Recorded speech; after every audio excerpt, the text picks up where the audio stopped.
প্রিয় চাকরি প্রত্যাশী বন্ধুরা, আসসালামু আলাইকুম। আশা করি আল্লাহর রহমতে আপনারা সকলে ভালো আছেন। তো ইতিমধ্যে আপনারা দেখতে পারছেন জুডিশিয়াল সার্ভিস কমিশন সচিবালয়ে নতুন নিয়োগ বিজ্ঞপ্তি প্রকাশিত হয়েছে পরীক্ষা নিয়ন্ত্রকের দপ্তর। তো এই নিয়োগ বিজ্ঞপ্তিটা নিয়ে আজকের এই ভিডিও, অবশ্যই আপনারা ভিডিওটি শেষ পর্যন্ত দেখবেন। তো দেখতে পারছেন 23শে জুলাই 2026 খ্রিস্টাব্দ তারিখে এটা আর কি জুডিশিয়াল সার্ভিস কমিশন আর কি প্রকাশিত করেছে। তো এই নিয়োগ বিজ্ঞপ্তিটা অনলাইনে প্রকাশিত হয়েছে আজ। তো এই নিয়োগ বিজ্ঞপ্তি সংক্রান্ত এ টু জেড বিষয় আজকের এই ভিডিওটিতে তুলে ধরবো। সাধারণত অনেক সংখ্যক লোক নেবে, অর্থাৎ তো এই নিয়োগ বিজ্ঞপ্তি সংক্রান্ত এ টু জেড বিষয় আজকের এই ভিডিওটিতে তুলে ধরা হবে। তাই ভিডিওটি আপনার জন্য অত্যন্ত গুরুত্বপূর্ণ। তো ভিডিও শুরুর প্রথমে আপনি যদি অল জব নিউজ বাংলাদেশ এই চ্যানেলে প্রথমবার এই ভিডিওটি দেখে থাকেন তাহলে আমাদের এই চ্যানেলটিকে সাবস্ক্রাইব করে রাখবেন, notification bell button all press করে রাখবেন, এই ভিডিওটিতে লাইক করে দেবেন। আর ডিসক্রিপশন বক্সে আমাদের ফেসবুক পেজের লিঙ্ক দেওয়া রয়েছে, আপনারা আমাদের ফেসবুক পেজের লিঙ্কের মাধ্যমে সরাসরি আর কি যুক্ত হয়ে নিয়োগ সংক্রান্ত তথ্যগুলো জানতে পারবেন এবং নিয়োগ বিজ্ঞপ্তির আপডেটগুলো জানতে পারবেন। যারা ফেসবুকে বেশি অ্যাক্টিভ, অবশ্যই আপনারা ফেসবুক পেজটি ফলো দিয়ে রাখবেন। তো আমাদের ফেসবুক পেজ এবং ইউটিউব চ্যানেলে যে সকল আপডেটগুলো জানতে পারবেন, সরকারি বেসরকারি এনজিও, ডিফেন্স, শিক্ষক নিয়োগ, sales, marketing, railway job, NGO job, এক কথায় সকল ধরনের নিয়োগ বিজ্ঞপ্তির আপডেট জানতে পারবেন, পাশাপাশি নিয়োগ পরীক্ষার আর যে কোনো চাকরি সংক্রান্ত তথ্য জানার জন্য আপনারা আমাদের হোয়াটসঅ্যাপ নাম্বারে যোগাযোগ করবেন। আর আমাদের স্ক্রিনে দেওয়া নাম্বারে শুধুমাত্র চাকরির আবেদন করার ক্ষেত্রে আপনারা যোগাযোগ করবেন। আর যারা আমাদের সাথে যে কোনো তথ্য জানার জন্য, চাকরি সংক্রান্ত তথ্য জানার জন্য আপনারা এই লাস্টে 48 এই নাম্বারে যোগাযোগ করবেন। আর যারা চাকরির জন্য আবেদন করতে চান তারা আমাদের স্ক্রিনে দেওয়া নাম্বারে যোগাযোগ করবেন। তো আশা করি আপনারা বুঝতে পারছেন। তো এখন আমি আপনাদেরকে দেখিয়েছি জুডিশিয়াল সার্ভিস কমিশনে যে নিয়োগ বিজ্ঞপ্তি প্রকাশ করছে, এই নিয়োগ বিজ্ঞপ্তি সংক্রান্ত এ টু জেড বিষয়ে আপনাদেরকে দেখিয়েছি। গণপ্রজাতন্ত্রী বাংলাদেশ সরকার, বাংলাদেশ জুডিশিয়াল সার্ভিস কমিশন সচিবালয়, পরীক্ষা নিয়ন্ত্রকের দপ্তর, কলেজ রোড, ঢাকা 1000। এটা প্রকাশের তারিখ দেখতে পাচ্ছেন 8 শ্রাবণ 1433, 23শে জুলাই 2026।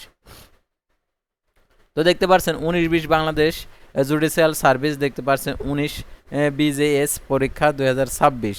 তো দেখতে পাচ্ছেন এখানে বাংলাদেশ জুডিশিয়াল সার্ভিসের প্রবেশ পদ সিভিল জজ পদে নিয়োগের লক্ষ্যে প্রতিযোগিতামূলক পরীক্ষার মাধ্যমে উপযুক্ত প্রার্থীদের বাছাই এর উদ্দেশ্যে তথ্যাদি অনুসারে অনলাইন নির্ধারিত ফর্মে আবেদনের আহ্বান করা যাচ্ছে।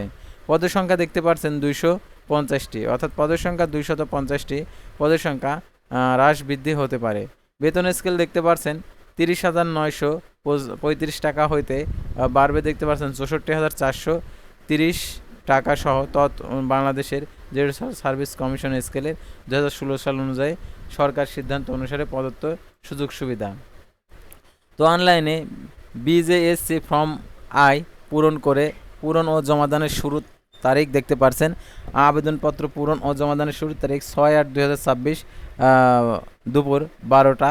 দেখতে পাচ্ছেন আবেদনপত্র জমাদানের শেষ তারিখ 6/9/2026 রাত 11:59। নির্ধারিত তারিখের সময় পর কোনো আবেদনপত্র গ্রহণ করা হবে না। শেষ তারিখের জন্য অপেক্ষা না করে যথেষ্ট সময় নিয়ে আবেদনপত্র জমাদান ও চূড়ান্ত করতে পরামর্শ দেওয়া হলো, অর্থাৎ 6 তারিখ থেকে আবেদন শুরু। যারা আমাদের মাধ্যমে আবেদন করতে চান স্ক্রিনে দেওয়া আমাদের হোয়াটসঅ্যাপ নাম্বারে যোগাযোগ করবেন। তো দেখতে পাচ্ছেন প্রার্থীর বয়স 1/7/2026 খ্রিস্টাব্দ তারিখে অনধিক, দেখতে পাচ্ছেন 32 বছর। মাধ্যমিক স্কুল সার্টিফিকেট বা সমান পরীক্ষার মূল সনদপত্র অনুযায়ী বয়স নির্ধারিত হবে। প্রার্থীর বয়স বেশি হলে আবেদনপত্র যোগ্য হবে না। বয়স নির্ধারণের ক্ষেত্রে এফিডেভিট গ্রহণযোগ্য না হবে না। প্রার্থীর শিক্ষাগত যোগ্যতা ন্যূনতম স্বীকৃত বিশ্ববিদ্যালয় হতে 4 বছর মেয়াদী স্নাতক অথবা আইন বিষয়ে স্নাতক অথবা কোনো স্বীকৃত বিশ্ববিদ্যালয়, বিদেশি বিশ্ববিদ্যালয় হইতে আইন বিষয়ে 3 বছর মেয়াদী স্নাতকোত্তর ডিগ্রি হতে হবে। তবে শর্ত থাকে যে উক্ত ব্যক্তিকে আইন বিষয়ে স্নাতক সম্মান ক্ষেত্রমতে আইন বিষয়ে স্নাতকোত্তরে দ্বিতীয় স্তরে 2য় শ্রেণী বা সমমান সিএ পেতে প্রাপ্ত হতে হবে। উক্ত পরীক্ষা অবতীর্ণ প্রার্থীরা অনুচ্ছেদ গ তে উল্লেখিত শর্তে আবেদন করতে পারবেন। সিজিপিএ মূল্যায়নের ক্ষেত্রে দেখতে পাচ্ছেন এখানে যে 4 পয়েন্ট ও 5 পয়েন্ট স্কেলে প্রচলিত 80% এর মান সমান ধরা হবে। প্রার্থীকে ফলাফলের ক্ষেত্রে 60%, চতুর্থ দ্বিতীয় শ্রেণী হচ্ছে 45%, চতুর্থ কিন্তু 60%-এর কম হচ্ছে দ্বিতীয় শ্রেণী। আর তৃতীয় শ্রেণী হচ্ছে 33, চতুর্থ 45, এর কম হচ্ছে তৃতীয় শ্রেণী। তো দেখতে পাচ্ছেন এখানে যে 80 অর্জিত জিপিএ ও শতকরা নম্বর, আর এটা হচ্ছে হিসাব করার জন্য তারা এই সূত্রটা দিয়ে দিয়েছে। পরীক্ষার অবতীর্ণ প্রার্থী অর্থাৎ আইন বিষয়ে স্নাতক সম্মান ক্ষেত্র মধ্যে স্নাতকোত্তর পরীক্ষার অবতীর্ণ কোনো প্রার্থী আবেদনপত্র দাখিল করতে পারবেন, তবে উক্ত পরীক্ষার আবেদনপত্র দাখিলের শেষ তারিখে তৎপূর্বে শেষ হতে হবে। তো দেখতে পাচ্ছেন এখানে পরীক্ষা তবে উক্ত পরীক্ষা আবেদনপত্রের দাখিলের শেষ তারিখে তৎপূর্বে শেষ হতে হবে। তো প্রার্থীকে শারীরিক যোগ্যতা সিভিল জজ পদের দায়িত্ব সুষ্ঠুভাবে পালনের জন্য প্রার্থীকে শারীরিকভাবে সক্ষম হতে হবে এবং উক্ত দায়িত্ব পালনের বাধা হয় এরূপ দৈহিক বৈকল্য আছে কি না তা যাচাই এবং প্রত্যয়নের নিমিত্তে প্রার্থীকে স্বাস্থ্য অধিদপ্তর কর্তৃক গঠিত মেডিকেল বোর্ড অথবা মনোনীত মেডিকেল অফিসারের সম্মুখে উপস্থিত হতে হবে। শারীরিক যোগ্যতা সম্পন্ন বিস্তারিত বিবরণ কমিশনের ওয়েবসাইটে তথ্য নির্দেশনা অর্জিত সিলেবাস নমনীয় পুস্তিকার প্রথম অধ্যায়ের 20 অনুচ্ছেদে বর্ণিত আছে। প্রার্থীর জাতীয়তা অবশ্যই বাংলাদেশের স্থায়ী নাগরিক হতে হবে এবং বাংলাদেশ ডোমিসাইল হতে হবে এবং কিন্তু প্রার্থী যদি এমন কোনো ব্যক্তিকে বিবাহ করেন বা বিবাহ করার জন্য প্রতিশ্রুতিবদ্ধ হন যিনি বাংলাদেশী নাগরিক নন, তাহলে তিনি অযোগ্য বলে বিবেচিত হবেন। আর অনাপত্তির ছাড়পত্রের বিষয়টা দেখতে পাচ্ছেন এখানে যে কথাগুলো বলা রয়েছে।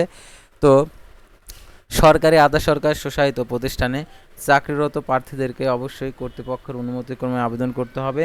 আর আবেদনপত্রে এখানে কোঠা সংক্রান্ত যে তথ্যগুলো দেওয়া রয়েছে এগুলো আপনারা অবশ্যই দেখে নেবেন। আর পরীক্ষার ধরন 100 মার্কের পরীক্ষা হবে, দেখতে পাচ্ছেন এখানে।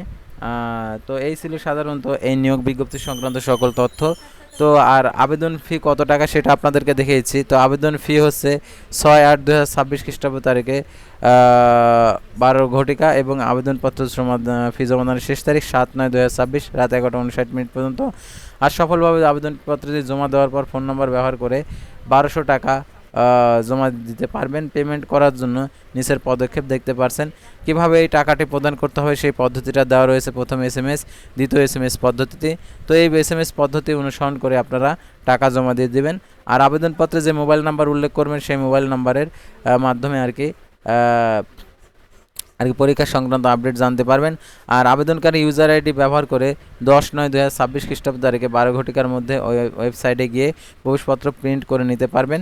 তো আশা করি আপনারা এই নিয়োগ বিজ্ঞপ্তি সংক্রান্ত যে বিষয়গুলো রয়েছে এই বিষয়গুলো জানতে এবং বুঝতে পারছেন। তো পরবর্তী ভিডিওতে আবারও কোনো নতুন জব সার্কুলার নিয়ে আপনাদের সামনে হাজির হব। সে পর্যন্ত সবাই ভালো থাকবেন, সুস্থ থাকবেন, আর অবশ্যই আমাদের ফেসবুক পেজটি ফলো দিয়ে রাখবেন, ইউটিউব চ্যানেলটি সাবস্ক্রাইব করে রাখবেন। আর যে কোনো চাকরির ইনফরমেশন জানতে আমাদের ডিসক্রিপশন বক্সে হোয়াটসঅ্যাপ নাম্বার দেওয়া রয়েছে, সেটা দিয়ে যোগাযোগ করবেন। আর স্ক্রিনে দেওয়া নাম্বারে যে কোনো চাকরির আবেদন করার জন্য যোগাযোগ করবেন। আজকের ভিডিওটি এই পর্যন্তই। আল্লাহ হাফেজ।